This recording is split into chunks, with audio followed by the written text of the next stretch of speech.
Let's talk about the two most important and the most commonly use terms जो आप लोगों ने budget session के दौरान न्यूज़ और न्यूज़पेपर में देखे होंगे। First is tax incidence, another is tax impact. Suppose आप किसी शॉपकीपर से 10 रुपये का कोई बिस्किट खरीदते हैं और उस 10 रुपये पे 2 रुपये गवर्नमेंट ने टैक्स लगाया था। तो वो शॉपकीपर टैक्स पे कर रहा है गवर्नमेंट को 2 रुपये आपके बिहाफ पर इवेंचुअली वो टैक्स का पैसा दे कौन रहा है? कंज्यूमर दे रहा है।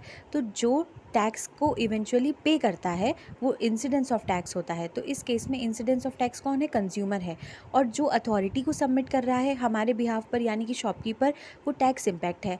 अब मान लीजिए इनकम टैक्स की बात करते हैं। आपकी 1 लाख सपोज इनकम थी और 10% आप उस पर टैक्स दे रहे हैं।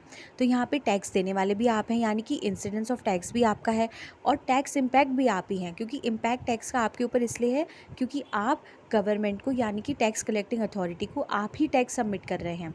इसीलिए इस टैक्स को बोलते हैं डायरेक्ट टैक्स। और